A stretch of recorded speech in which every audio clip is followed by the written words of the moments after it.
Welcome back to Blood, Books, and Binge-Watching all. Are we ready to finish this book? Oh my god. The last book in the published From Blood and Ash series. As we await the next one in September, I'm totally fine if anyone's interesting. Totally fine. If anyone's wondering, rather. I'm totally fine. I can speak so normally. I'm totally fine with all of this. Yeah, no big deal. We're not going to crash out on this episode at all.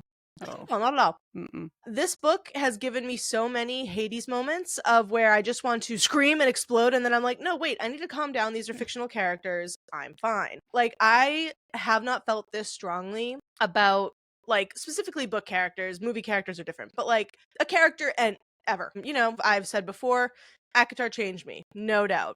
Fair is a very healing character in my journey. However, I am so deeply obsessed and in love with Casteel, Poppy, and Kieran. They own my soul, and nothing bad can happen to them. Nothing Okay? at all. Okay. Because the fact that we're getting two books instead of one now is also very worrisome to me. Yeah, that's just another like 600-700 pages where something terrible could happen to them. And I it don't really like does. that. It leaves the potential of just a playground of potential death and impending doom. And I really am very worried. I will say, what if, just a little prediction, what if we get like more Q Wolf background? What if that's why she's making it so long, where we're going to get to explore an entire book of Wolven? That would be fucking badass. That would be really freaking cool. I very much enjoy that. I mean, I think at the end of this episode, we can kind of touch on what we think is going to happen in the next books. Yeah. Because I definitely have thoughts on where this could potentially go. Mm-hmm. Not a huge fan of it, but also would love to read it at the same time. So we'll get to that when we get farther into this recap here. But yeah, I'm just pent up with rage over what's about to happen. What is that clip? Mother, I crave violence. Oh my god. Yes, that is exactly it. Yeah, we're fucking angry in here today. This is literally the fucking gremlins after midnight in here today. This is a different tone of episode. Just fucking angry. Seriously though, like we're just so pent up. Yeah. So without rehashing all of that again. We're just super pumped to get going into this episode. Have a great time. Before we kick off, just our little announcements. We need to give ourselves theme music for this. So, first announcement, all countdown. You guys ready? 36 days! 36 days! It's a little bit over a month. I get to hold you so soon. I get to hold excited. I'm so excited. Causing havoc. Fun havoc yes, all over the place. We will of course remain respectful of the hotel we are staying in. Yes. Yeah, we're totally gonna do that. Yeah, and we know that our Discord buddies are listening. Guys, we're all staying in the same hotel together. It's the ultimate sleepover. Imagine if we're like on the same floor together. We're just gonna ping in and out of each other's rooms, like checking out each other.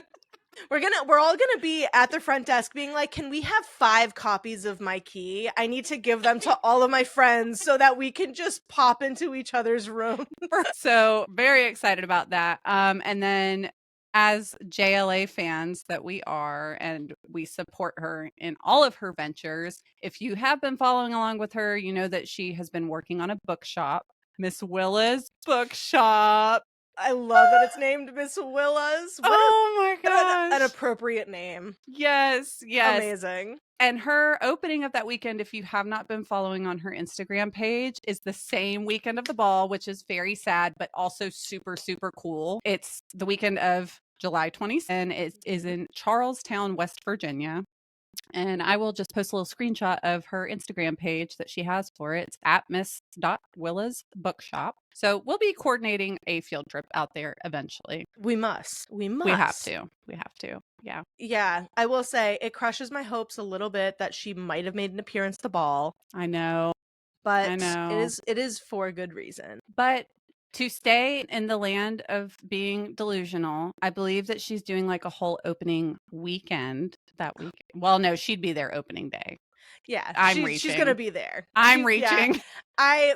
This is the last strand of possibility that's been cut. So we're just like, you know what? That's okay. That's She's going to have okay. a great time. It's all right.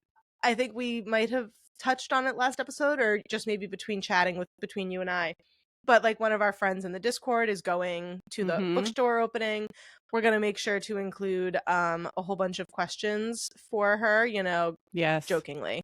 Yes. Because they're joke questions that I can't touch on yet, but I'm going to hold on to that joke. It's not coming for quite a while, but it's worth the wait, because I was really proud of it when I came up with it. So. And as always, make sure to subscribe to our YouTube channel, follow our Instagram page, and follow our Spotify channel if you aren't already. And have all of the bells and whistles and notifications turned on so that you are alerted when we drop new episodes. We want to be in your ears and faces as soon as possible.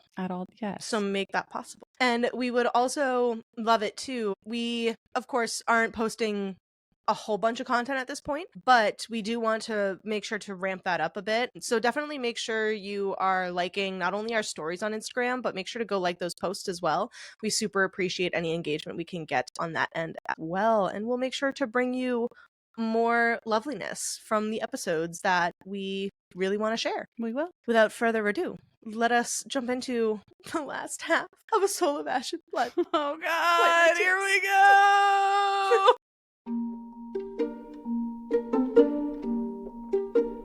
We are picking up at present 7 and keeping up, with the last episode. Just as a refresher, when we are looking at the present chapters, we are, as you may assume, in the present with Casteel as he watches Poppy sleep, and the other named chapters are going to be the stories that he's telling her. So we're beginning with present 7 and cutting back to Poppy asleep in bed. Casteel notes that her skin isn't as cold as before, and the shadows under her eyes are fading. So we're getting signs of, improvement here. And he talks about the diary and how that night he found her with it was the night he started rethinking his plans.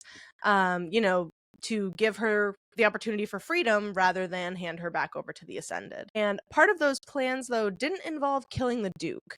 But after he learned about what the Duke put Poppy through, Casteel simply does not regret taking his life one bit, and he made sure that it hurt. Let's see, shall we? Let us see what that looks like. So we're just really kicking off this episode with just like, we're just feeding you guys. We're very pleased with this. So while of course we are expecting violence upon the Duke in this moment, we will throw up a trigger warning for mentions of abuse because they are going to talk about what he does to Poppy. So we're flashing back to the day of the rite, and Casteel is in the Duke's study waiting for him, quite cockily. I'm pretty sure he's like sitting on the desk with his boots up or something, like, Very Selena Sardathian coded. Yes, that's exactly what I thought too. They would be terrors together. Oh, I would love it. Love it. What a crossover that would be. And they would rain hellfire on the world.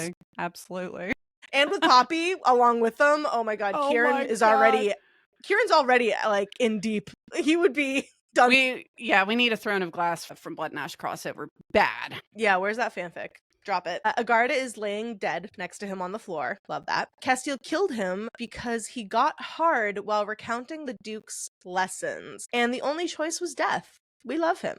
We just love him. I do. He's waiting here to kill the Duke, eyeing the cane that is propped up against the wall, the one used on Poppy. He's here for her. He's here to do this for her. Mm-hmm. The Duke enters the chamber, and Casteel notes the blood on his mouth, so he's freshly fed, and he calls him a messy eater, which I thought was really great. And he eventually realizes why Casteel is here. Like, the Duke, it kind of snaps in his mind, and you kind of see his face go scared. Mm-hmm. He's like, oh my God, you're the Dark One. Casteel then dares him to run. He's like, run, I dare you. Ooh!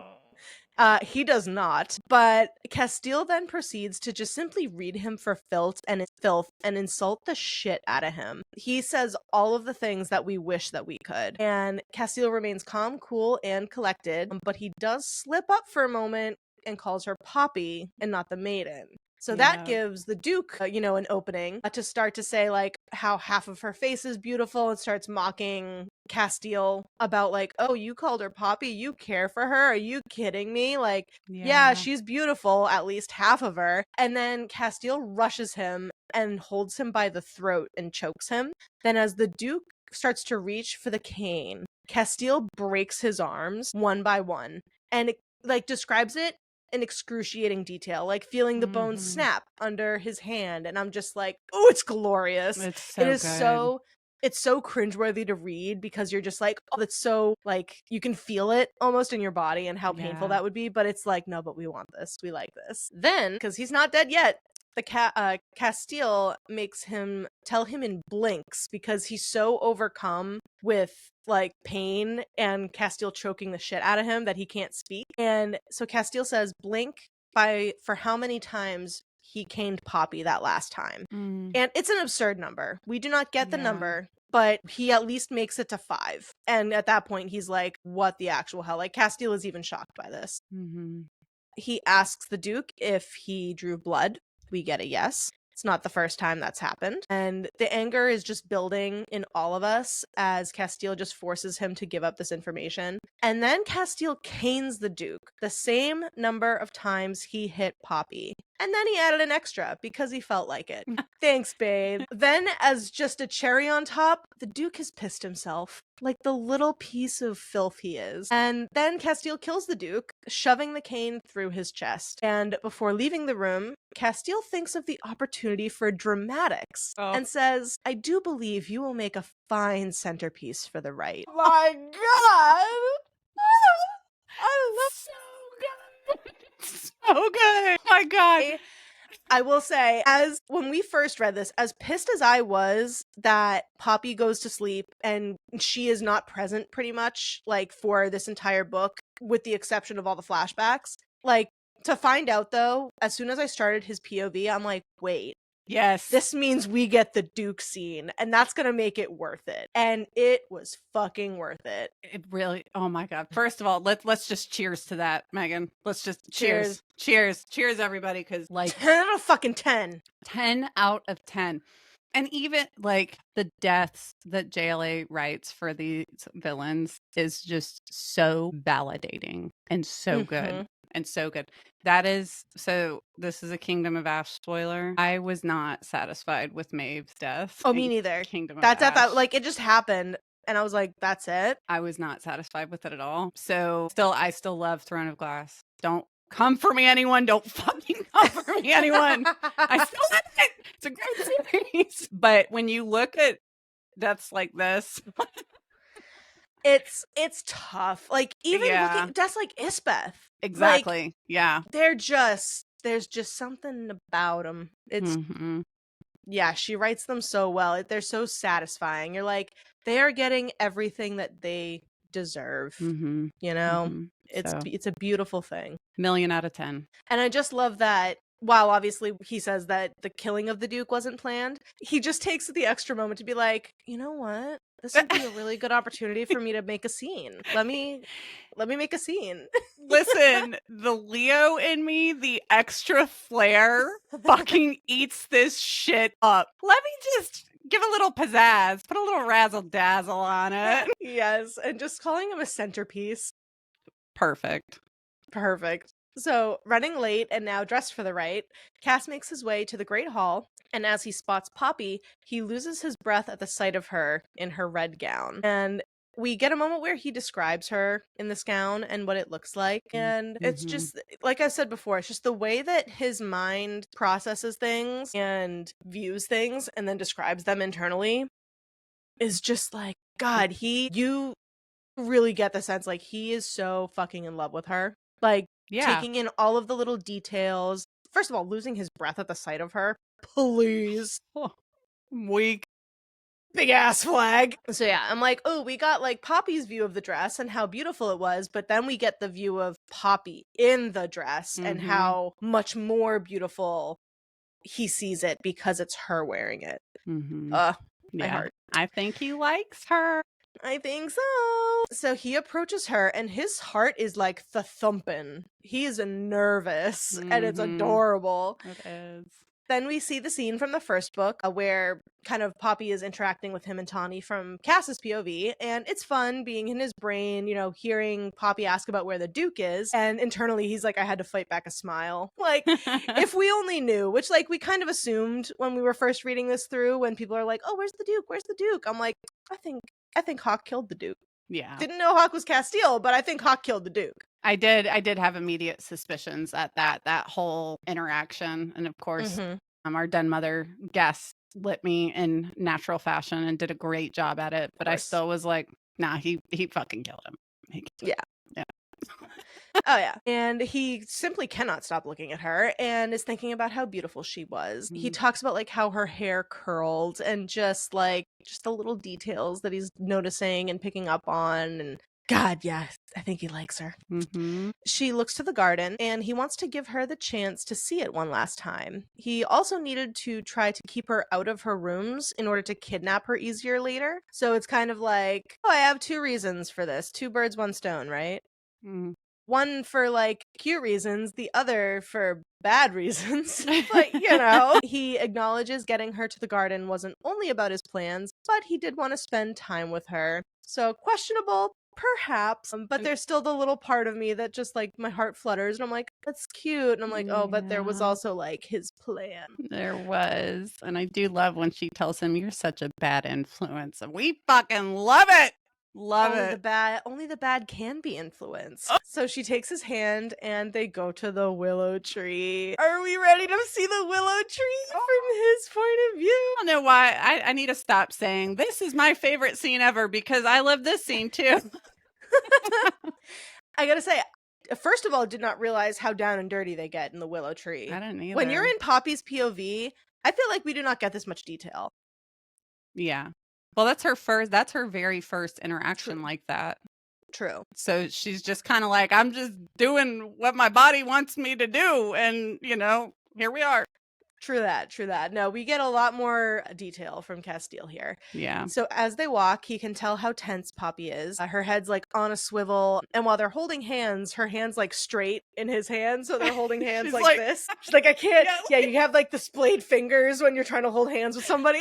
So like, yeah, he held her hand. She did not hold his. He begins to tell her about Malik, not naming Malik, but just saying his brother and where he's from. He talks about the tunnels, talks about the hot springs, his haven, and hearing him lie about the loss of his brother and quote friend that we now know as Shay, it's rough. You know, we feel how like that's stirring up some tough feelings for him. And he tells her that he hasn't gone back yet as far as to his hot springs, but he plans to. But in reality, he doesn't believe he deserves to create new memories there. And my heart breaks a little bit. Yeah. Poppy does return the hand holding now and says she doesn't think she can go to her favorite spot yet, where the night blooming roses are. And Cass instead offers the willow tree. He can scent her arousal because, of course. And Poppy tells him about the benches. Like, oh, there's benches under the willow trees. Like, we used to play there or whatever. And he leads her over and then puts her into his lap. And it's just, my heart skips. And then he thinks about how he's glad it's so dark because he's smiling so big that his fangs were definitely visible. Oh my God. He's my favorite. My favorite. Are you kidding me? He could finally smile as wide as he wanted to around her. Anyway. Don't make me cry at the smut. Oh my God. We said we were coming in with anger. Now we're just fucking marshmallows. Jeez. This is what Casteel does to us. It is. That's why we're so fucking mad. Okay, sorry. Yep. Chill. Putting his hand on her waist, he's mindful that she's had little experience, and this is a first for her. And once again, he's just so tender and kind with her. He asks if she has her dagger, and he's filled with desire, not because she has a blade on her, but because of its symbolism. This, once again, he thinks, quote, her resilience, her capability, her strength. The proof that she had taken the nightmares and the fear and turned them into power. That was what turned me on. I'm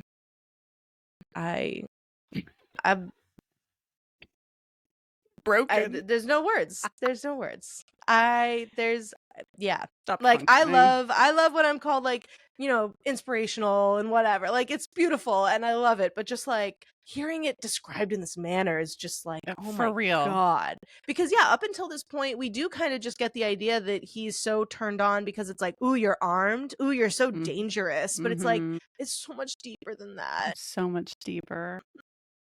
So yeah, knowing this and thinking back on all the times that she's stabbed him or held him at knife point, and that it wasn't the violence that turned him on, but her actions for using it just kills me. It kills me every day that I know this. Ever since I learned this, it kills me a little bit every day. So they banter and flirt about being inappropriate, because of course they do. And Cass thinks on how he brought her out here so she'd have the chance to be just Poppy, not the maiden. Free to live, and those intentions started to quickly shift as they got there.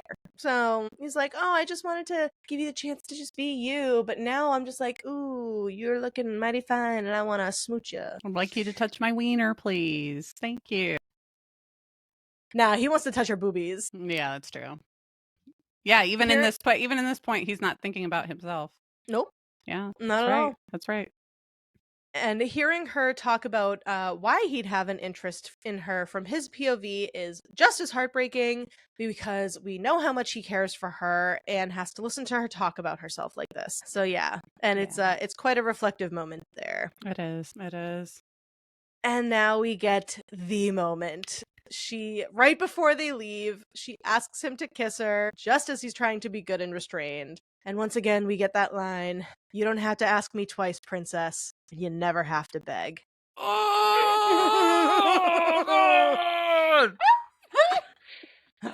I need to keep an air horn up here. Start blaring off. I'm simply feral. Yeah. Maybe it's just me, but I don't, like I said, I don't remember the scene being nearly as steamy as it is from his POV. Like, oh, yeah, no. He describes everything in so much like more juicy detail, like his fingers pressing into her legs and her hips. Like there's something about the phrasing of that I love so much. One, it just reinforces the fact that she's curvy. Two, it's just such like a, I don't know, fingers on skin. It's just nice. Yeah, the entire interaction is just so fucking hot. It's so hot. He makes a point of being like, he's like shifting her so she's grinding on him through his pants. Oh my God. So that's a new detail we didn't get before. Yeah, I'm simply screaming. And it's like, it's like when I can't remember if it's like right before we go into this chapter, she's like, I'm a bad maiden. I was like, oh, girl, you don't even know how bad. And they do stop kissing because she's like kissing him so hard and so deep that she's almost like hitting his fangs now. So that's why he stops the kiss. And I'm just like, no.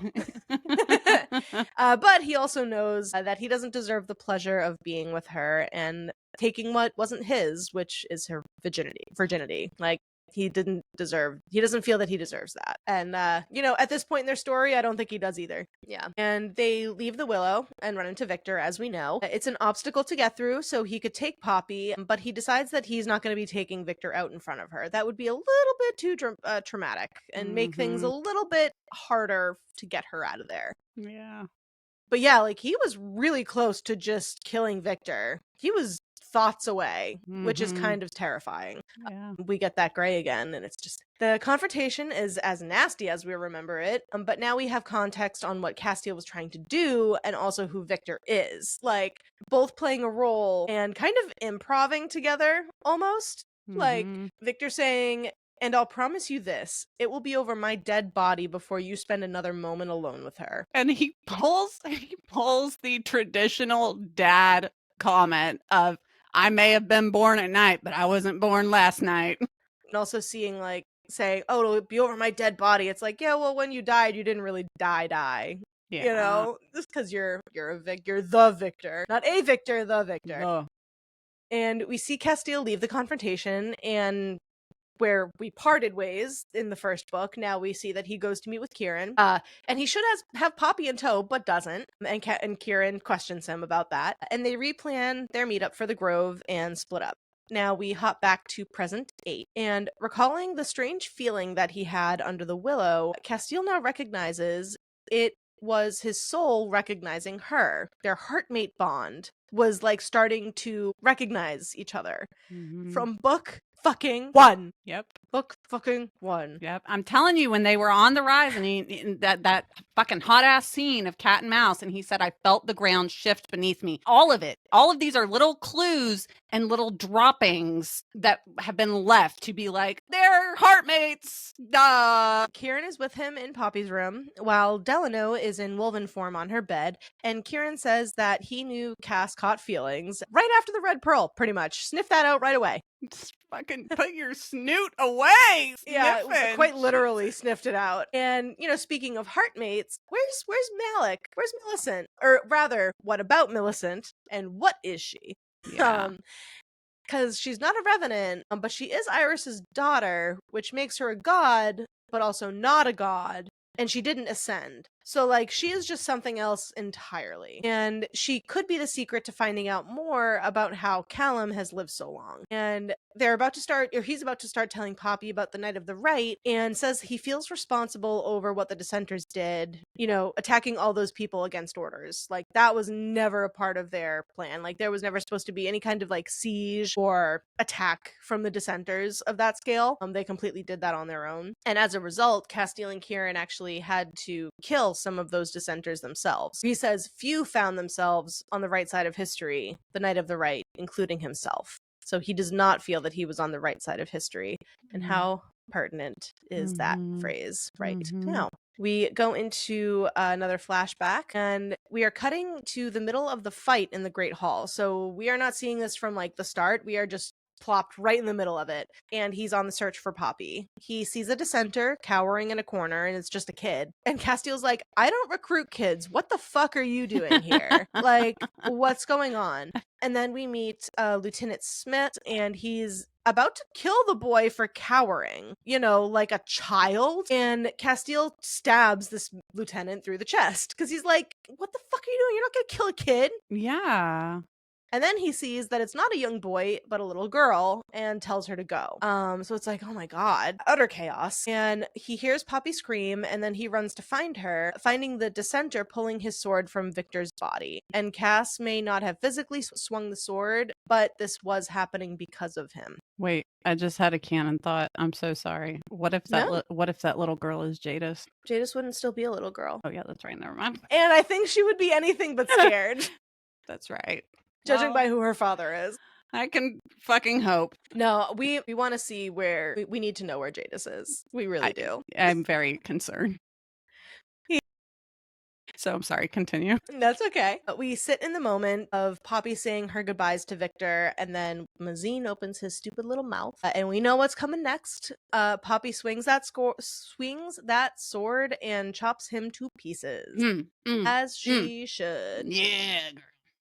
But we know what her state is at that point, and the encounter of Cass trying to get her to stop is even more heart-wrenching than from inside her head. Yeah. Like, if that's even possible. Because hearing him describe Poppy's, like, relentless attempts to, like, free herself and kicking him, and just screams of deep pain that haunt him, like, haunts us too, man. Like, just, it gives us such a more raw visual, because it's like, it's very easy to contemplate what you would be feeling in that moment from inside Poppy's point of view, but just like we've been saying, seeing all of this from another person's POV and just how that translates, it's just gut-wrenching. He describes how ferocious she is, and I wonder if that's connected to her future as a primal of life and death. Her challenge with controlling the ether when she gets when she gets angry.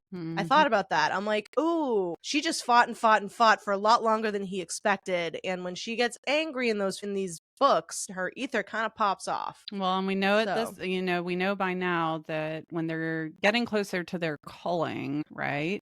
They, the heightened emotions and the heightened activity. So yeah, exactly. This scene, she's like just fucking firing off and just charging up. I mean, getting ready. So now Poppy's been sleeping for a while, because as we remember, Casteel has to physically knock her out, and Tawny is watching over her. Casteel needs to get her to the Grove to meet with Kieran. You know, he's late already, but he simply cannot do that to Poppy. Like, she's been through enough the last few days. So just knowing that, like, he left Kieran and he's like, I'll get her tonight. I'll meet up with you later. And it's now been days. Yeah. Kieran's probably just like, the fuck? Where are you? Making them those denials about how you feel about her, pretty tough to counter there, bud. And Tawny can see right through him, because can't we all? And tells him that he cares about Poppy. And his inner voice says, yeah, no shit. Right. He's trying to come to terms with it. So he's not necessarily accepted it. Yeah. But he's aware of it, you know? He's like, things have changed. Yes. And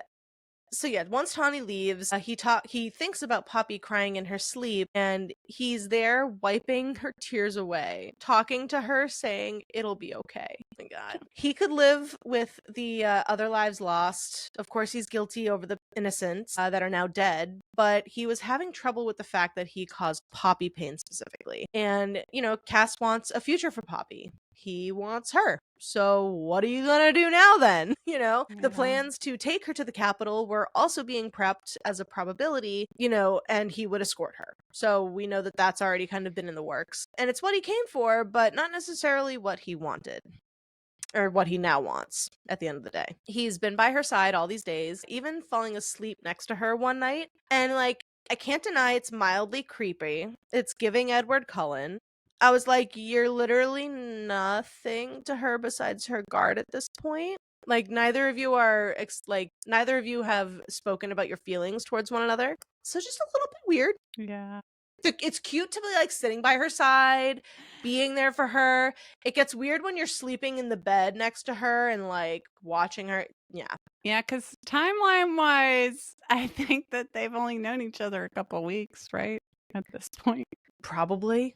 You know, and I mean, these things move fast in the fantasy world, but you know, it's still gives me pause. In this moment, he also finds the journal hidden under a pillow next to her head. And later on, when she says, how'd you find that? It's like, girl, it's as if you put it in a safe or something. You hid it under a pillow. It's a bedtime story. Helps her sleep at night. Oh, no, for sure. Keep it there if you want. It's just, it's the fact that she's surprised that he found it, as if she, like, went through a lot of effort to hide it. Right.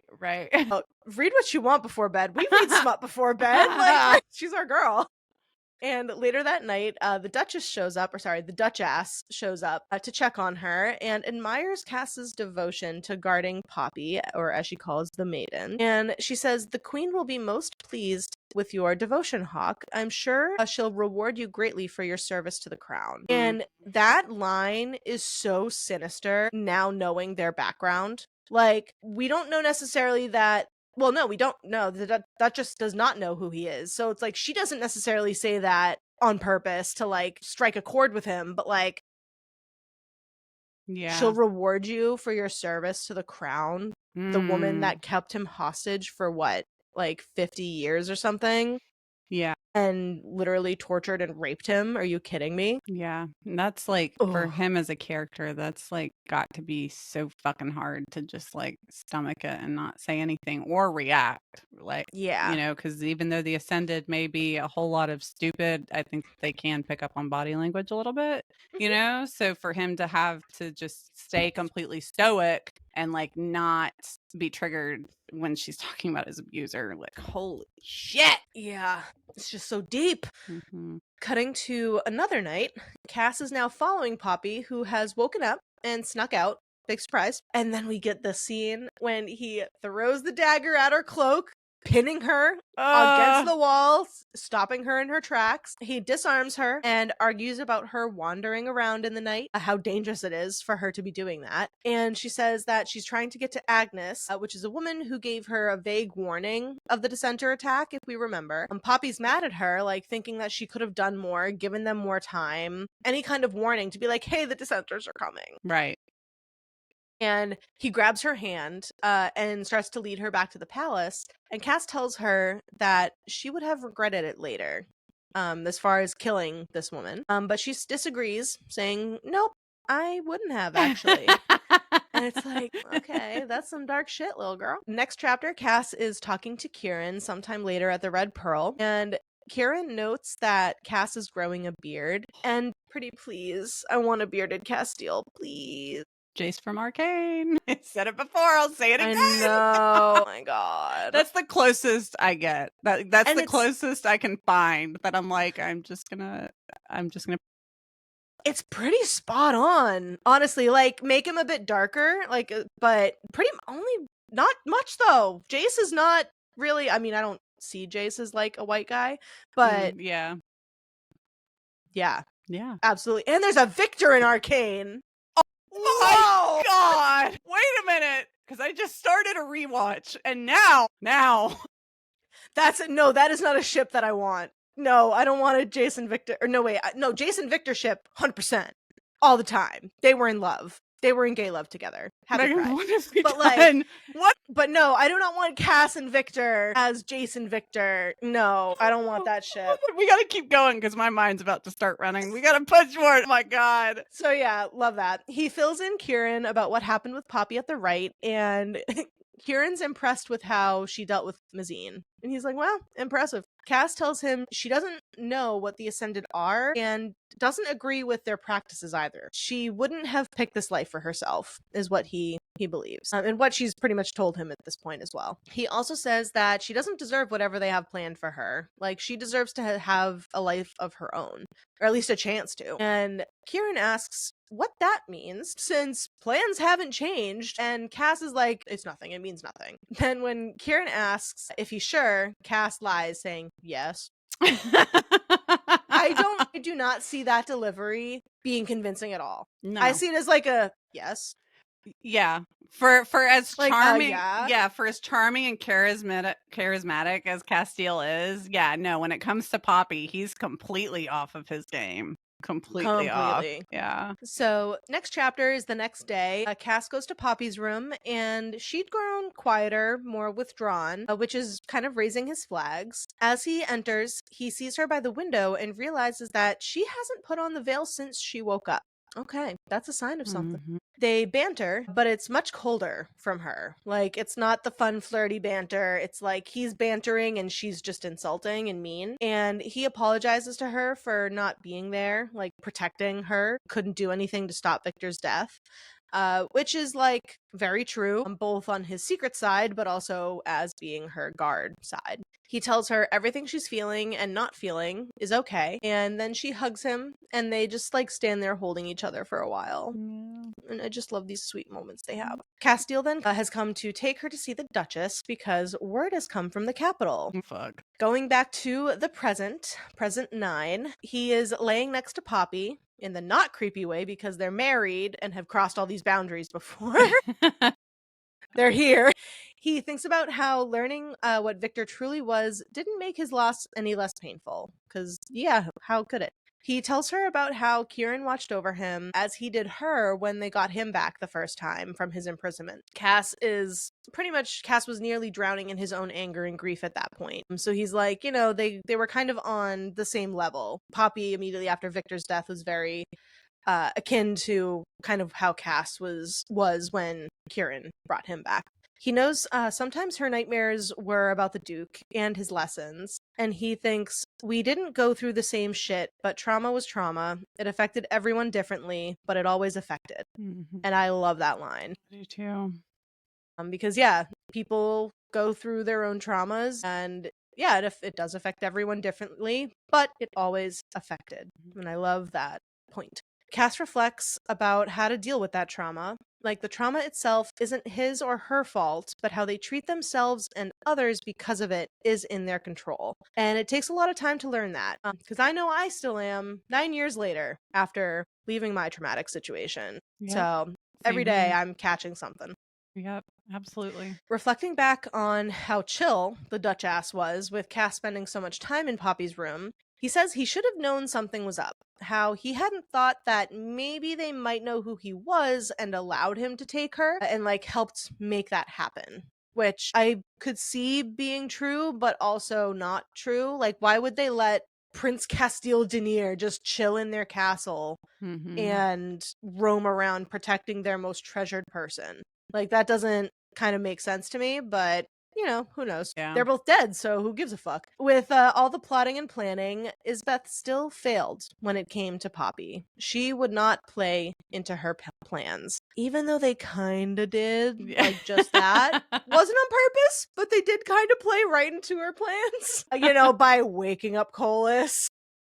God. You know, Jesus. in case we forgot about that part, because I did. No, literally, I was reading the next Flesh and Fire book, and there's a moment in there where I posted something in our thread, and I had to retract it moments later, and I was like, oh wait, no, never mind. And Carol's like, yeah, a lot of people forget those certain details. I'm like, there's just so much that happens. You really do have a There's gut so reaction to much. certain things. Yeah. That you're just like, oh no, wait, yeah, that's right. This is not possible, or that hasn't happened yet, because canonically they're coming back, or they're there. Like, yeah, it's so much. The wires cross really easy. They really do. I once again just refer you all to the GIF from Always Sunny in Philadelphia with Charlie Day going, Carol, with all of his conspiracy boards. That's us screaming for Carol, actually. It is, yes.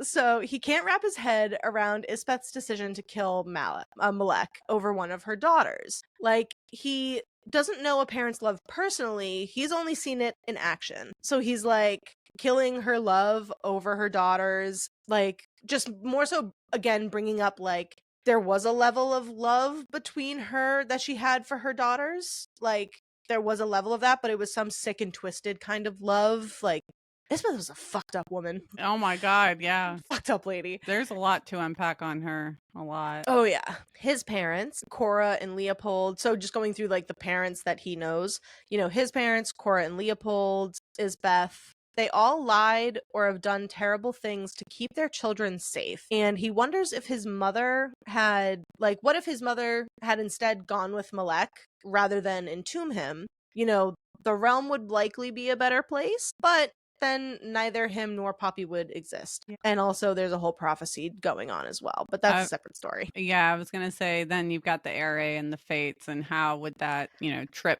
one timeline into, you know, et cetera, et cetera. Yeah. It's easy to think about those kinds of scenarios in our human world because, as far as we know, we don't have anybody pulling the strings on our lives, you know, depending on what you believe. So here we know that there are physical manifestation, there are physical beings controlling that kind of stuff. But yeah, but there's no point in dwelling on what could have been. And he remembers their last day in Macedonia when Poppy was on the rise, letting the sun wash over her face. So we flash back to just that moment. I'm back in the stables. Poppy's taking a moment to soak in the sun on her face because she's unveiled. And so she can unfiltered feel the sun on her face. It's so tender. It's such a nice moment. Then Poppy meets Seti. Cass raised him from when he was a colt who's a little baby horse. Little baby Seti. I want to see Casteel training little baby Seti. See, now I'm thinking Casteel, George of the Jungle with the horses. Chef's kiss. Yeah. Ooh, I didn't know it, but back then my little child heart, I was like, horses, but also. Right. His shirt's all flowy and open, and he looks like that underneath. My little child brain didn't know what it was comprehending. They flirt about her having to ride along with him, and he gives her dagger back. And then the company arrives, and they set out to leave as Cass is hit with how big of a deal this is, that Poppy was leaving the city as Penelope, not the maiden. So on the road, Cass is thinking about how lovely it is that Poppy's ass is tucked between his legs. Love it. And he shifts a lot, which brushes his dick. And I also have thoughts about that. I'm like, okay, is that, I know that, you know, he can probably sense that she is aroused and all of that jazz. But I'm like, okay, shifting yourself so that you get friction. On your own dick, it's a bit questionable. You know, he's just so thirsty. He just, do you want some water, baby? But he welcomes the challenge and self-control. I kind of rolled my eyes a little bit. I did too. Honestly, I was like, come on now. I'm like, Casteel, your man is showing. Come on. You were so hell-bent on just using her to get your brother, and now you're like, let me bump and grind in the saddle. Yeah. But yeah, day one, he's just like, and this is only day one, rather, on their Yeah. journey. He's experiencing all of this. So he's like, wow, it's going to be a long few days. It's like, sure is, buddy. So riding on their way to the Blood Forest, they talk about the Barats and the Craven that dwell in the woods. If we forget what the Barats are, they are ROUSs, rats of unusual size. And to distract her, he has her find the journal in his bag, and they banter about reading it to each other. She laughs, and he described himself as being enchanted by her. Now that I will take all day long. Yes, that's the kind of shit we want. None of this rubbing your dick against her butt. Like, dog, I already know. We already got your POV of that from Poppy. Okay. Just brings me back to grinding in high school, and like I vividly God. remember what that feels like, and I don't like it. Listen, my homecoming dances in like middle school, telling about my age a little bit, tiny bit, fucking like Yeah by Lil Jon had come out and Salt Shaker. And these 7th graders are in this fucking gym. You know what I'm talking about? Like the kind of grinding. And I'm like, you're 12. What are you doing? Oh yeah. Low came out when I was in high school. Trust me, our high school dances, they had to start to like real quick. In our high school, you walk in the entrance, and this is the rebuilt high school. I was like one of the first classes that like fully attended our rebuilt high school. So you walk in, big open lobby, and then you get stairs that lead up to like a balcony that overlooks the lobby. So our high school dances, with the exception of like the junior senior prom, were held in this lobby. So they would have like a DJ setup, lights, and the teachers, instead of standing on ground level, would stand on the balcony with flashlights. Oh my God. And they would start flashing you if you were getting too rowdy.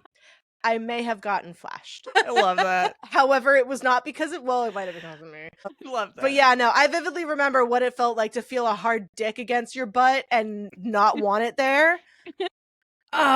So yeah, Cass describing that, I was like, yeah, it makes me feel icky.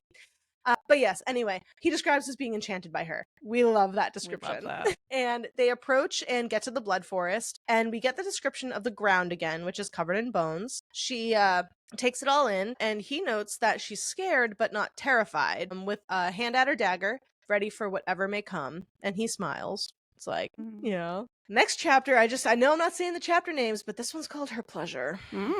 What happened in the Blood Forest? Campsite's all set up. Cass and Poppy are trying to get some sleep, but like her eyes keep popping open, like at every sound. She's on high alert, like not going to be able to sleep. He's talking with Kieran, and Kieran mentions that Cass laughed earlier in a way he hasn't heard in years. Oh, and I have come to understand that I'm a sucker for laugh attraction. Big fan. Yeah. Poppy's cold and shaking, and Kieran says Cass should go warm her up before any of the others get the same idea.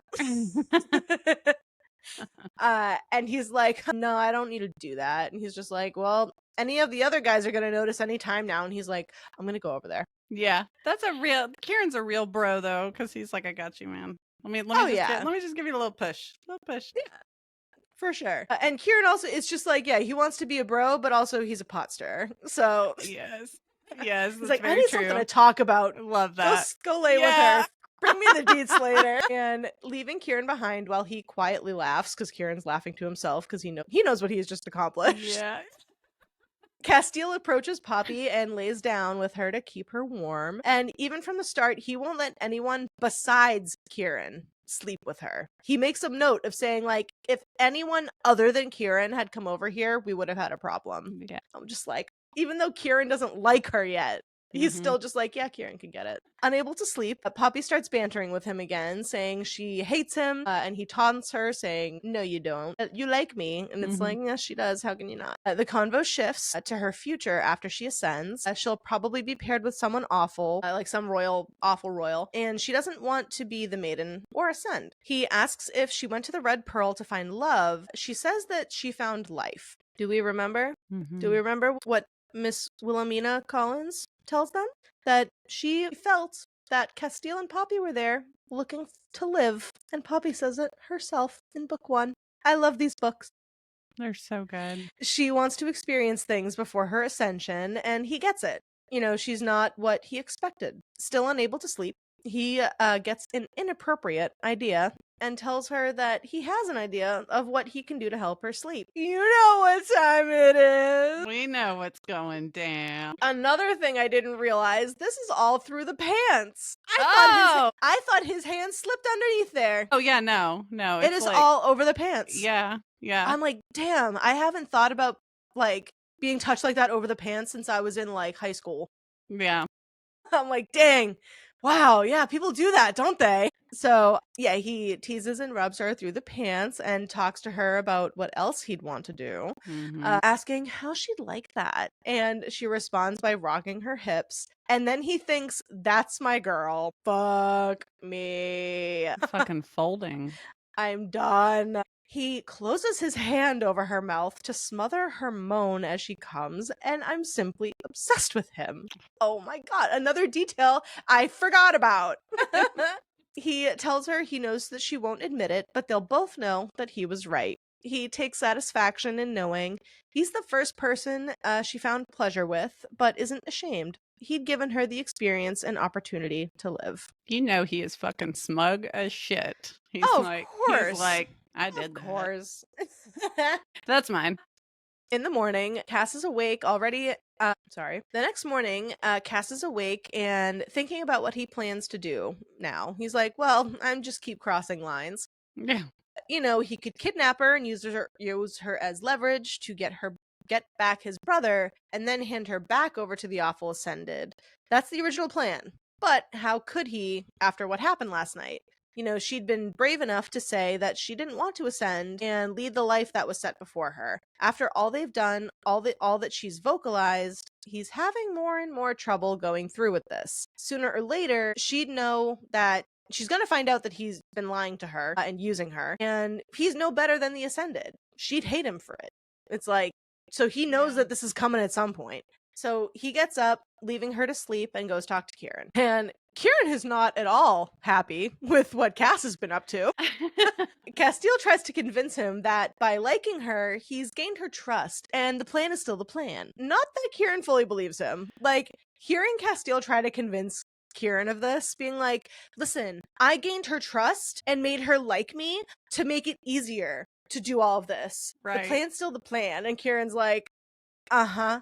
He's sure. Casteel's trying to convince himself. He's like, no, it's fine. It's fine. And Kieran's like, are you fucking kidding? Yeah. Kieran's like pissed off. He tells Cass, like, remember what your task is. And Cass goes and wakes Poppy up, thanks her for last night. You know, he's honored that she would take that risk with him. And now traveling farther into the Blood Forest, Cass smells rot and decay. Yay. It's a Barad attack! Yay! But then the mist comes, and the Craven with it, killing one of the guards named Noah. Cass pays very close attention to the way Poppy fights, of course commenting on finding it sexy. And he also calls her magnificent. Oh! Enchanted and magnificent within 24 hours, dog. Magnificent! Within 12 hours. From the jump, they fight together so fluidly, as if they've been doing it for years. Like, specifically Casteel tossing her the sword mid-fight and Poppy catching it, then sheathing the dagger and cutting down a Craven in one motion. I'd be turned on too. Like, that entire sequence, that one, and then the one of Sarah and Nyktos fighting side by side, I think it's in the first book. Both of them, I have, like, such a visual, and I am not an artist, so I cannot create it, and it drives me nuts, but I love those scenes so much. Yeah, I picture it as being akin to, like, Elizabeth and Will Turner fighting side by side. Yep. I picture the two of them. Yeah. Like, at World's End, specifically. Yes. You know what fight. Yes. And both Cass and Kieran think watching her fight is hot. So we get that reveal very early on. So yeah, Kieran was weak for her from the start too, on a level. Yep. Poppy uses her gift to take Eric's pain as he dies, and Casteel is just simply so confused. He just don't know what's going on. It's like, WTF? What is that? What is that? She's got the magic healing touch. Game Grumps? Anybody watch Game Grumps out there? It's the healing touch. It's a pair of gamers that Mhm. they do playthroughs together on YouTube, and it's Dan Avidan and Aaron Hansen, and they are so fucking funny and wholesome beings. Like, they're just having a great time playing their fun games, and they played this one that's called like Trauma Center, and it's an insane fucking game. But they have this whole thing where like the main character of the video game can do this little move where they can slow down time and do like super fast surgical skills, and they Oh call my it the healing God. touch. That's fucking hilarious. I love that. Yeah, so every time I was reading these books reading about the healing touch, I was just hearing Yeah. hearing the game grumps. So now in Three Rivers, Cass is fixated on how she was born in a shroud, and he refers to it as a physical thing. So now cutting to Flesh and Fire, remind me if I'm wrong, but the shroud was the mist in Delos, right? Yes. So could that With be the sirens. referring? Okay. Could that be referring to like where Isbeth gave birth or something? Like for some reason, my mind attached itself to this saying because so it comes up so often, So like born in a much. shroud, Yeah. so much. I'm like, okay, now that we know the shroud is like a physical thing in the land of the gods and primals, seeing as Isbeth gave birth to a god's son, a god's child, would that make sense? That would happen. Yeah. Like, I don't know. It was just some random thought that I went off with the other day. I was like, whoa. Yeah. So now Cass and Kieran question if she's half Atlantean, why she's important to the Blood Crown, you know, why is she chosen? If she was chosen, like on their definition of chosen. He's planning possible options for what to do with Poppy in his head now, already thinking that he could go recapture her in the capital regardless of the risk. She was worth it. And it's like, we know that later on, she goes to rescue him from the capital because he's worth it. And Kieran makes his concerns known. That's okay. Crack it, baby. Sorry. I heard you. Oh, no, wait. I was trying to wait for like a big oomph moment and crack it, but I was like, nah. Silent little. Kieran makes his concerns known, confirming that she's still a maiden. He's like, she's still a maiden, right? Yeah. Wink, wink. Right. You know, he says like how taking that step with her would fuck with her way too much. And it's like, yeah, correct. Tell Cass something he doesn't know, Kieran. Well, Yeah. Casteel, is that going to change anything of what you're going to do? Nope. And Kieran offers Poppy his cheese, and we know our girl loves cheese, just like Tiki. She has her encouragement cheese. And Cass is amused since Poppy's been asking Kieran so many questions. It begins. It begins. And the name of his horse is what... Sorry. Poppy asks Kieran the name of his horse, and the name that he gives her is the name Pulus, is kind of how I could understand saying it. But it is not actually the horse's name, he just makes it up. But we get the context that Pulus was a lesser god who served under Penelope and was known for asking a lot of questions. Such a smart ass. He is. And Kieran asks her what she'd be doing right now if, like, she wasn't here. Like, if you were not, you know, with the Ascended, you're not here with us, where are you? What are you doing? She says that she would be doing this, like being outside, being in the open. But also it's like, not like she's had much of an opportunity to go anywhere or do anything, so how can you even like start to ask somebody like, hey, you've been sheltered all your life, what are you gonna do first? It's like, I don't know, what's there to do? Yeah, exactly. Like, I don't know anything. And Casteel says, tells her that he'd choose the same. Aww. Now we go back to present 10. Cass talks to a sleeping Poppy, telling her that him nor Kieran could figure out how she got her gifts, and were simply blown away that she had taken some of his pain for him once, I should say. Like, telling her that he was filled with guilt and worry over what to do to keep her out of the Blood Crown's hands. So yeah, he's just blown away by her and is just like fascinated by her. He hears footsteps approaching, and so then himself, Kieran, and Delano all go on alert. They're ready to protect Poppy. But it's Millicent, and Malik is with her. You know, the people that they've been looking for. Millicent sees Poppy on the bed and asks if she's okay, not believing the lies that they're telling her that she's fine. It's like, does she look fine? I don't think so. Can you read the room, please? Yeah, like, you're telling me that all three of you are just hanging in here while she sleeps? So things are, how you might say, tense, but Millicent remains nonchalant in the way that she talks to Casteel, per how she usually is. She says that she's not here for revenge for their quote mother, if that's what they're thinking. And Cass calls her off balance, and she says she would be offended if it wasn't true. I like her.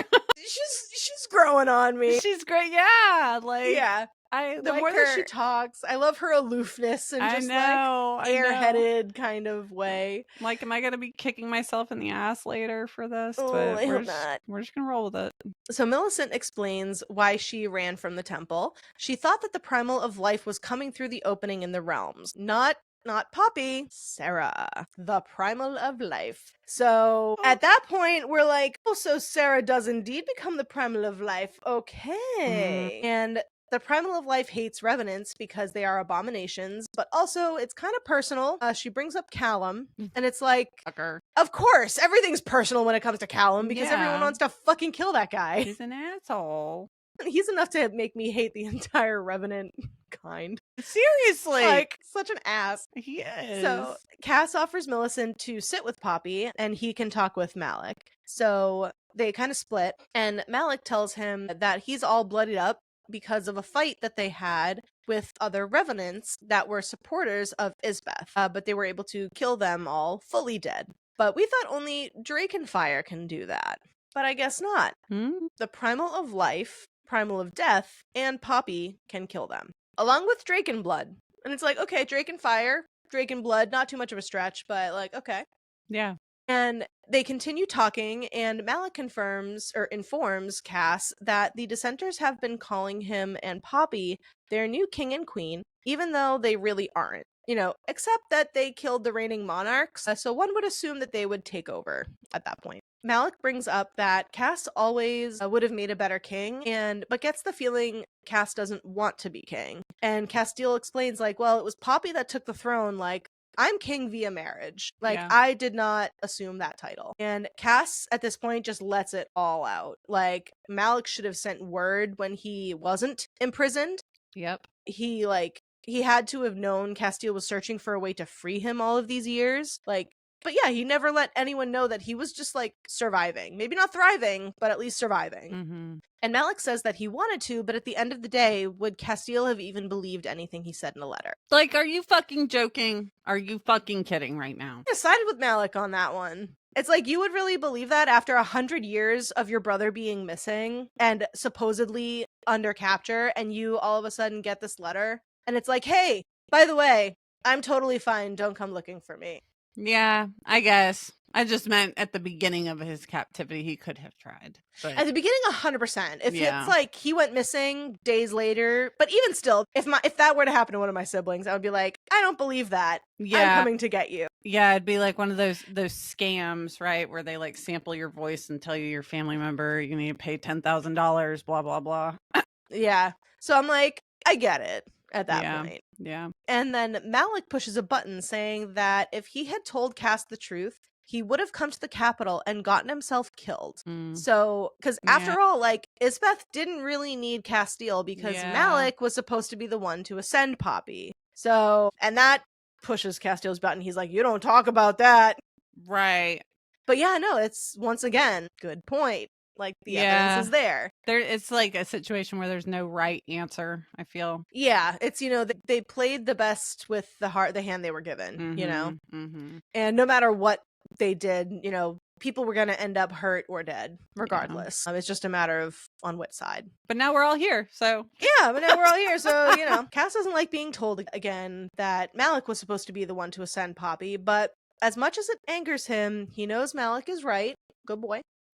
And he would have done the same thing if roles were reversed. That's right. Yeah. And, like the brothers they are, they eventually apologize to each other and tempers come back down. When you do take the step back to when I was reading that conversation, it was so sibling. It was so very much like sibling talking to each other. And the way that it escalates from like questioning each other to getting really fucking pissed about each other to airing out their shit with each other to then being like, Okay, yeah, you were right. Okay, you might have had a point too. I'm sorry. I'm sorry too. Yeah. Okay, so anyway, let's keep talking. And it's just like it's so sibling. Like there's so many times where like if my siblings and I, maybe not when we were teenagers because that was volatile, but like having those disagreements, we air out our shit and then like half hour later we're knocking on the bedroom door like, I'm really sorry. Do you want to come with me to like go get ice cream?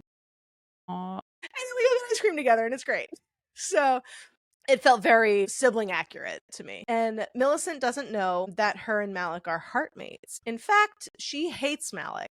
So that then goes into, I'm going to save that thought. I'm not going to do anything. Yep. He has one more piece of news about the Revenants and Colas. Callum made sure all of the Revenants knew that Colas was the one that created them, and they are loyal to him. So Malik and Millicent tried to find all that they could, and they killed most of them, but the ones that they couldn't will still be a problem. And returning to Poppy's bedside, Millicent leaves. So Cass returns to the bedside, Millicent leaves, and Cass fills Kieran in on parts of the conversation that he couldn't hear.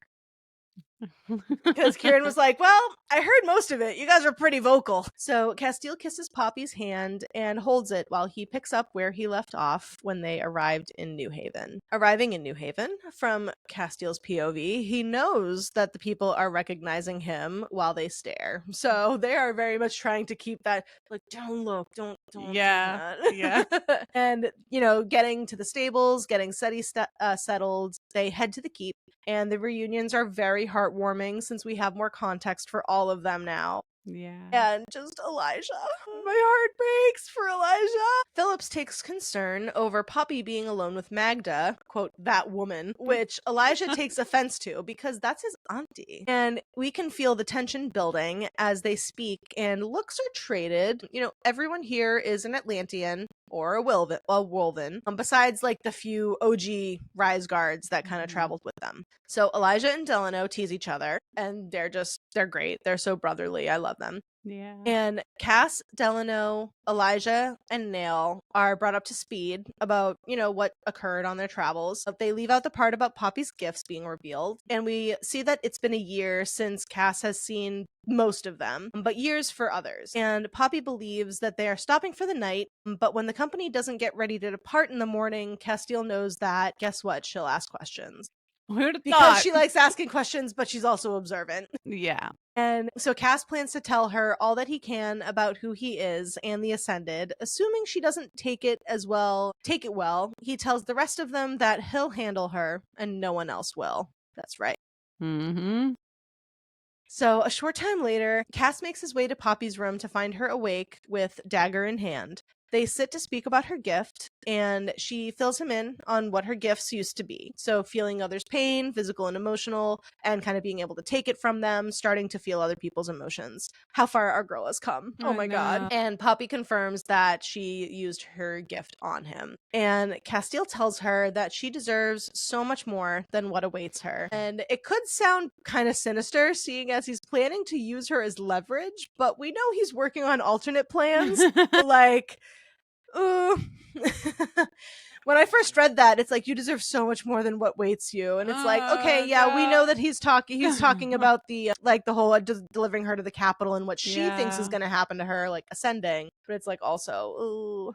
So he doesn't deserve to be looked by her. He tries to leave, but we know where this goes. We do. So Poppy approaches him, and as she drops her robe, Casteel takes her in and thinks about how beautiful she is. All of her curves and soft parts and scars, and just like how any bigger girl wants to be thought about. Mm-hmm.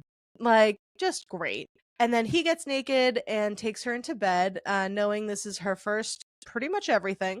Then Cass eats her out, as we know, and getting it from his perspective, just as hot. Mm-hmm. Oh yeah. Seeing Poppy through his eyes continues to be magical. He describes her as Poppy, my beautiful, brave, and wicked Poppy. Oh, so good. They both come, and Cass needs to feed, but he resists, but not out of necessity, but because of her, like his desire for her, which has not happened before. And in this moment, he accepts that what they have and feel for each other is real. Then he makes her promise she won't forget. that night was real. I know. So you make her promise without saying anything to her about your own feelings. Okay. It's fine. Fine. And then Cass brings her a warm, damp cloth and requests to clean her. And, he wants to wipe away the evidence of the brief pain he's caused her. Oh. Because, of course, she was a virgin and the first time hurts a little bit if you're not patient with it and all that jazz.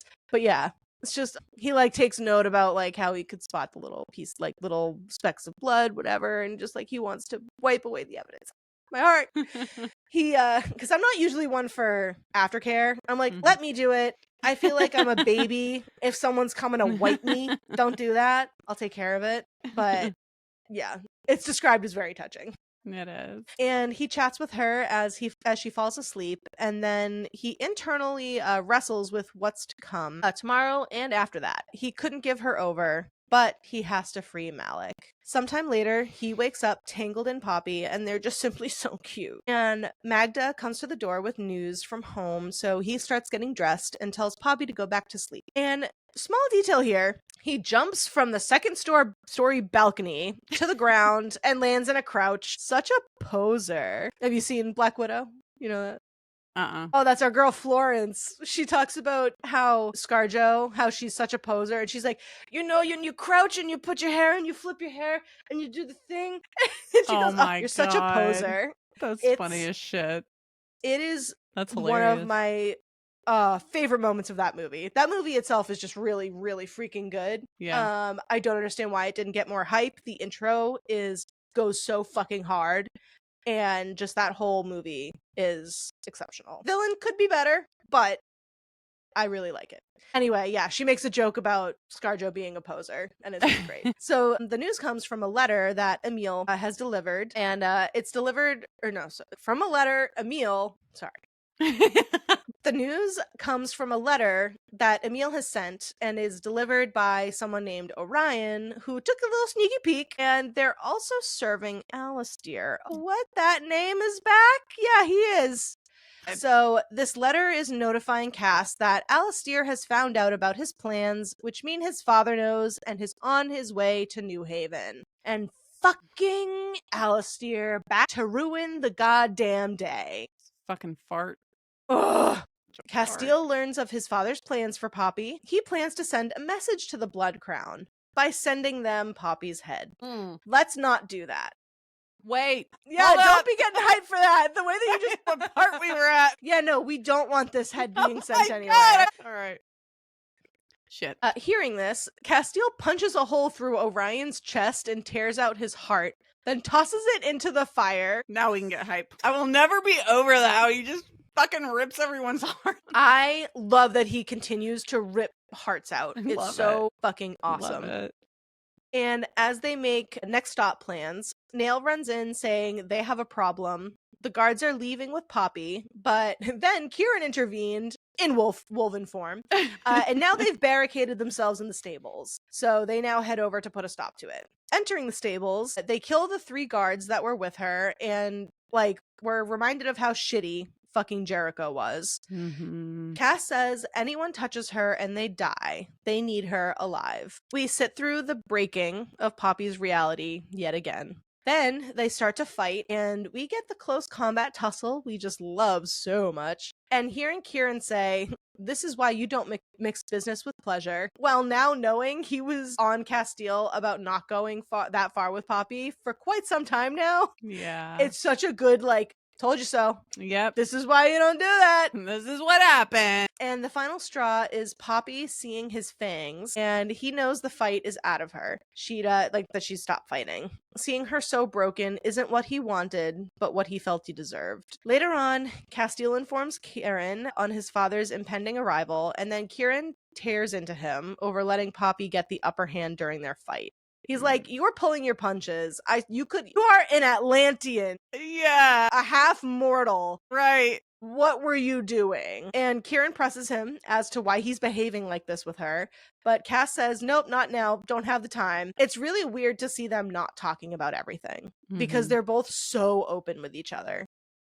This is just the one thing that Casteel just will not open up about. Yeah. So Cass goes to see Poppy in the dungeons and tends to her wounds that he didn't know that she had. If we remember, she got sliced on the side during their fight. And he tells her about the Craven and the true history of the Atlanteans, and not what the Ascended had led her to believe. Hearing him lay out all of the details of reality for her is so strange now, seeing how far they've come, and to think those lore alerts were complex. Right. When we started. God damn. No. Present 11. Cass tells Poppy he never wanted her to find out about it all the way that she did, but he had fallen so deeply in love with her by then. Something he didn't think he deserved because of the things he'd done. And he has a moment of thinking that Malik likely hadn't told Millicent about them being heartmates for the same reason. While Poppy was in the dungeons, he rode to Burkton to meet with Alistair and convince him that he had things under control. Thinking back on the fear he felt hearing about her attack, should have clued him in on how massively hard he had fallen for her. But Kieran knows, he's got that on lock.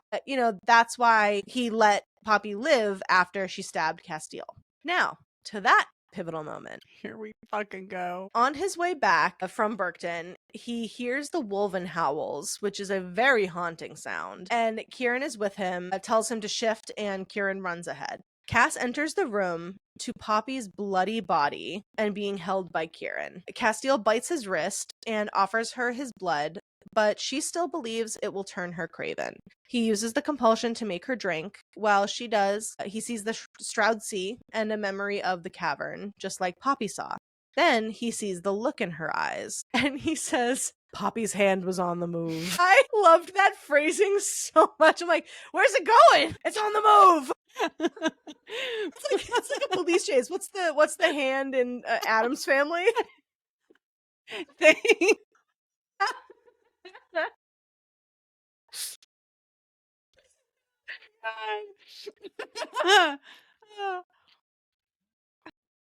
Yeah, I just love that wording so much.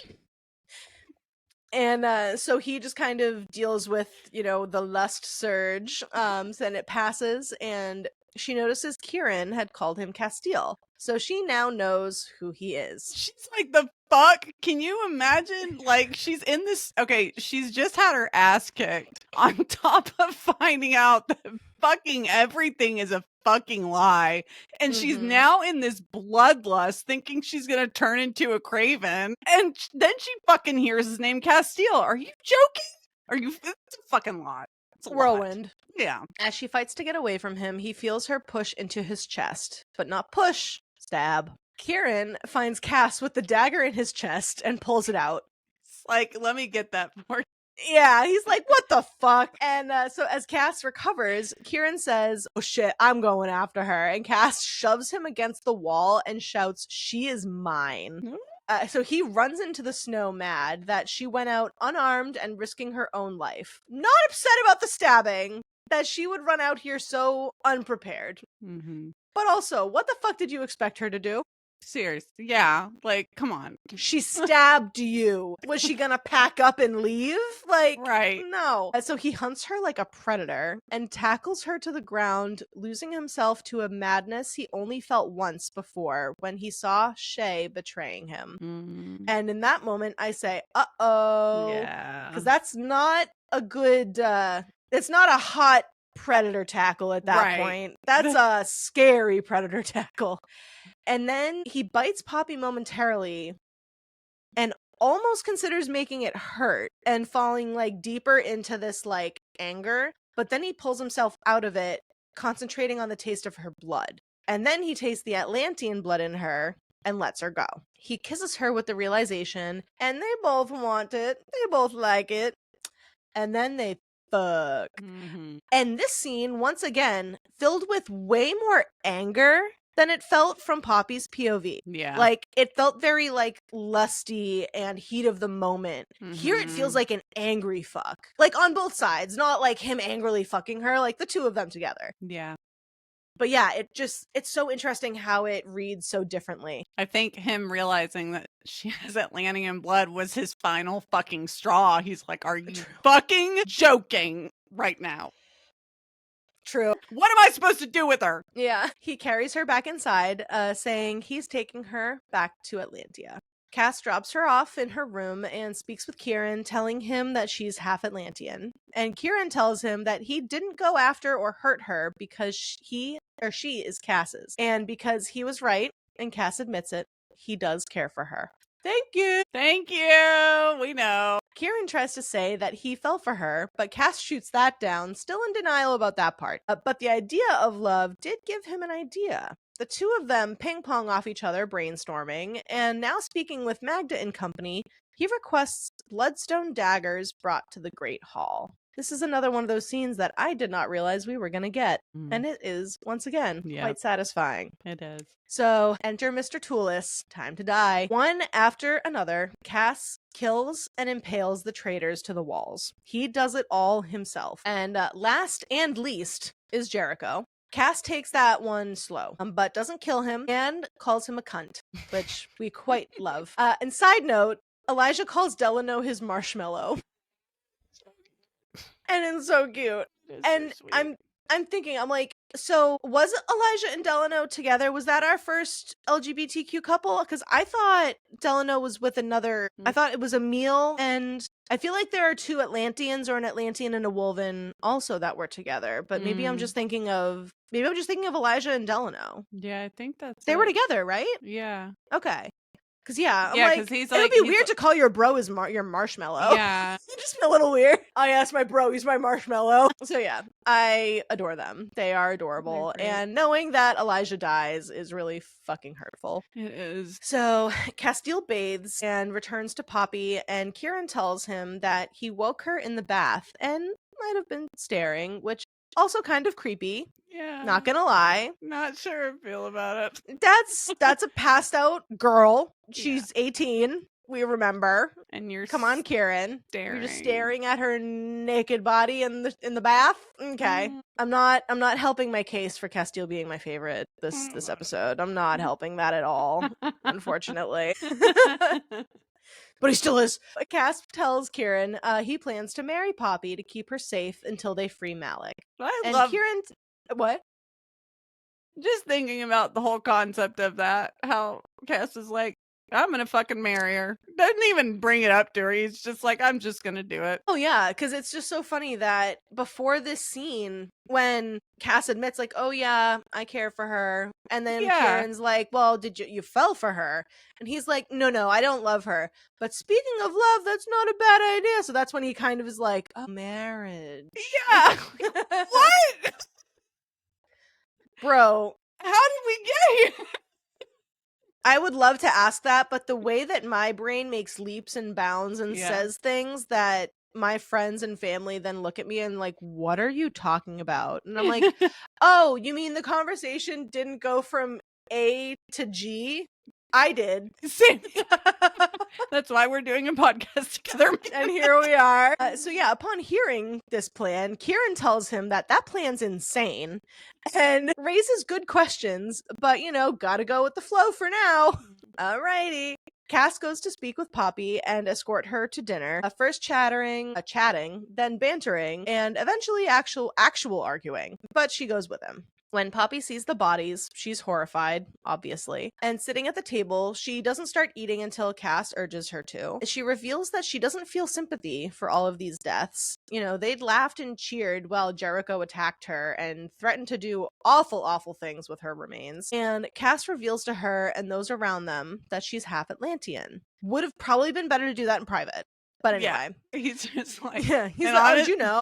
Honestly, kind of feel seen a little bit. Oh, by the way, guys. Yeah. Did you know? Kieran asks almost mockingly, why do we have to go home, Cass? Like, I love that because in her mind, he's just, you think that he's asking out of actual curiosity. Here, it's like, that he's just like, home? Why do we have to go home, Casteel? More fucking tell the class. Stirring the pot. Seriously, I love this pot stirring Wolven. I do too. Cass announces that they will go home to Atlantia to marry Princess. And that's, of course, where the first book ended. It's not where this book is going to end, because we still got some shit to cover. Calm. Present 12. Cass says he thought Poppy was sure to stab him again when he announced they would be married as he lays next to her. Poppy's feeling more normal, like as far as like her body temperature, she's looking better, the shadows are pretty much gone under her eyes. Hopefully she wakes up soon, I guess, because also this is the last chapter of the fucking book. Yep. So, thinking about when he fell in love with her, there were many moments, but the truth is, from the first night at the Red Pearl, he knew he wanted her. By the time they reached Spess's End, he knew he loved her. As he continues retelling their memories together, he falls asleep, but wakes feeling an icy touch on his neck, like a warning. Waking up, there's a cloaked figure in the room, a revenant, and it attacks. But he fends them off, and the revenant is carrying a white bone of the ancients and calls Cass a fucking idiot false primal. And then the revenant attacks again and throws one of these bone daggers at a sleeping Poppy, but Casteel catches it mid-air, but then drops it because the blade is hot to the touch and it burns his hand. He's then hit in the chest, the heart, with one of these bones, and that we all know can kill a primal. But Casteel's not a primal, right? So obviously it wouldn't kill him because he's not, or no, it would kill him because he's not, and so it's burning him. He describes that his blood starts to flow out of his chest. I'm in fucking peace. We're losing Casteel. Yeah. This is it. They're killing Casteel. They're not going to get to say goodbye. Oh my fucking god. And as hard as he fights, he can't move. And the Revenant approaches the bed and approaches Poppy. Then the Rev sings. Oh god. What a pretty little flower. What a powerful poppy. Pick it and watch it bleed. Not so powerful any longer. Did you notice they changed the word? It's not what a pretty poppy. It's powerful poppy. Which I hate that it's changed and being spoken in an evil manner, but I like that they changed it from pretty to powerful. Oh my god, what the fuck is happening right now? I know, I'm just grasping at straws here. And Cass can't get up. God! Oh my god. And then the Revenant grabs a hold of her hair and is like holding her head up, and she's still passed out. She's a limp fucking noodle. And Casteel is furious at seeing this, and then feels a primal instinct within him to protect her. His skin is buzzing and rage is building, blood full of ash and ice. Lightning.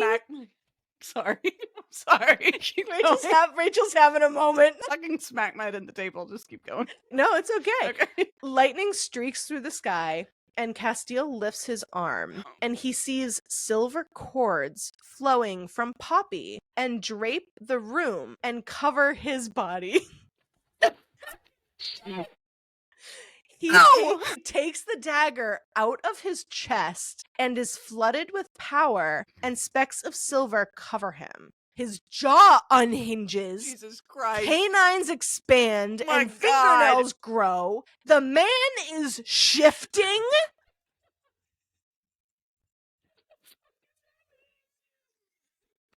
Then he now rises on all fours, now something else, but still Casteel. He looks to the Revenant, who says, impossible. Casteel is a fucking cave cat. What?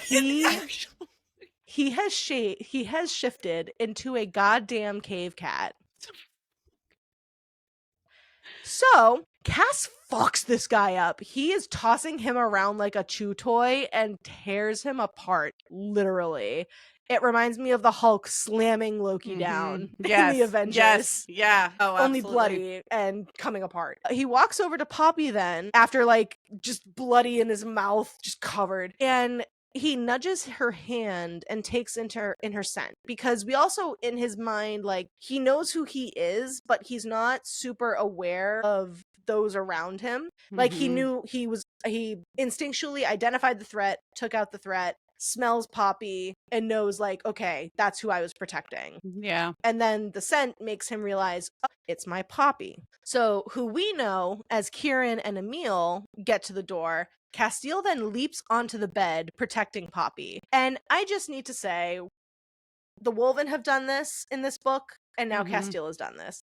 JLA describes them as standing over her, like like paws on either side of her, and all I can think are his cave cat balls just dangling in her face, because that's how he's standing on top of this bed. So is he just like, what's the Yeah, because they're described as these like giant overbearing creatures. Well, where are your nuts at? Because we know that you have them. Yeah. So what's going on there? That's all that I could think of rereading this. And I'm like, wait, yeah, his balls are just swinging in her face. We need clarification on the location of the ball sack. I'll write that one down for Sammy to bring to jail. Yes, Jennifer, our really professional friends who run a podcast would like to know, when Casteel's standing over Poppy in A Soul of Ash and Blood, are his balls in her face?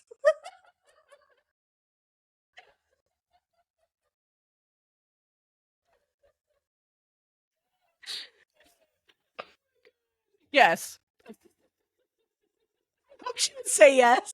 Yeah, he's protecting Poppy at this moment, and he can smell Poppy on, like, these men, so they're not attacking. And Kieran knows that it's Casteel. He's like, oh, what the fuck, dude? Yeah. Well, this is new. So he talks Cass down, getting him to shift back into his human form, and he does. So he kind of talks him through what it's like to shift back in, because, like, Kieran obviously knows what that's like to nearly lose yourself to your other form. And, you know, he was definitely about to kill Emil.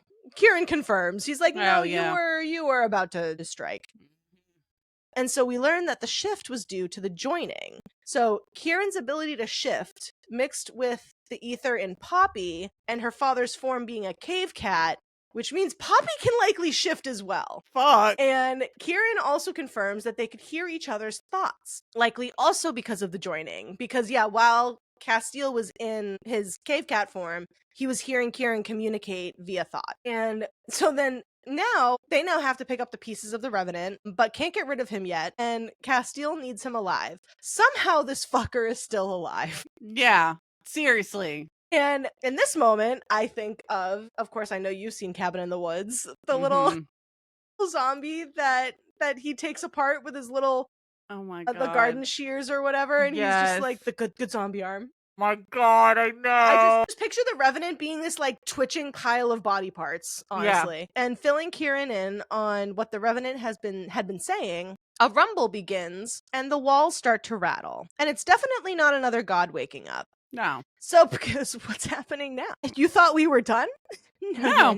Cass feels the charge of power hit the air, and cracks appear next to the bed and continue to spread all around it. Silver light dances and darts across the room, and moonlight pulsed, revealing the shape of a circle with an overlapping pointed cross in the center. The two old Atlantean symbols, one for life, the other for death. Life and death, blood and bone. The rumbling stops and light fades, and a glow appears beneath Poppy's skin. Ether. She will know who she is. Please. I'm begging you, JLA. We are begging you. She starts moving. Her fingers are twitching. Her arm starts spasming. Her knees bending. Her skin is warm. She's breathing. Her eyelids twitch. She inhales. She squeezes Casteel's hand. Kieran squeezes both of their hands. I can't take it anymore. Her eyes open. There's no more green, just molten silver. The eyes of the primal of life and death, of blood and bone. And then it's over. She Breaking Dawn Part 1 dust. She did. I feel the fury right now. Again. I know. Time for some lore. You were there, right? Yeah. Were you there when I read this? The next day. I saw the next. Yeah. I was in the after. I was in the after wave of everything. There's a GIF in our Discord channel of me flipping off the camera. It's because of this moment here. Because what the actual fuck is this? We've gone this whole book waiting for her to wake up, and she finally does, and we don't even know if she remembers who she is. Yeah. And I'm just going to say the accentuation of saying that moonlight pulsed makes me very nervous. And the fact that her eyes open and there's no more green. I can chalk that up to it just being that she is now a primal. I can be fine with that. However, Sarah has that.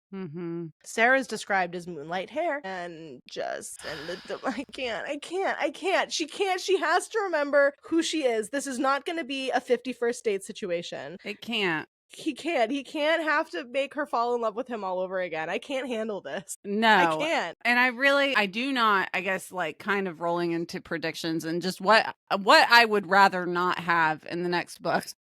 Yes, let's do that. Let's roll right in. I love this. I do not want her to be Sarah. I don't want her to fucking somehow be fucking Satoria's ass. Okay. I hope that by the time that we get through Fire in the Flesh and Born of Blood and Ash, I hope something has been done with Satoria. I hope. Me too. We don't know. We don't fucking know. Yeah. I think I was pacing my room as I was listening to this in Amryn's. I was doing fucking laps and parkour in here, fucking freaking out. I had it in the living room. The laptop was either in my hands. Nope, I had it positioned, just pointing to my living room and my kitchen, and I was just walking in circles. I was just out. This out of all of the books is the biggest, like, ramp up, action packed. You got fucking Casteel turning into a fucking cave cat. Poppy's, oh my God. Holy shit. So the point I wanted to make earlier spoilers for the Two Twisted Crowns series as well, but a similar thing happens where we transition from one couple to another couple. And a part of me is worried that we're going to prioritize Millicent and Malik's relationship. Now, would I love to read a book about them? Absolutely. As I want to see what their relationship forms, how that forms, and like what they've gone through together. Like, I would love to see that book.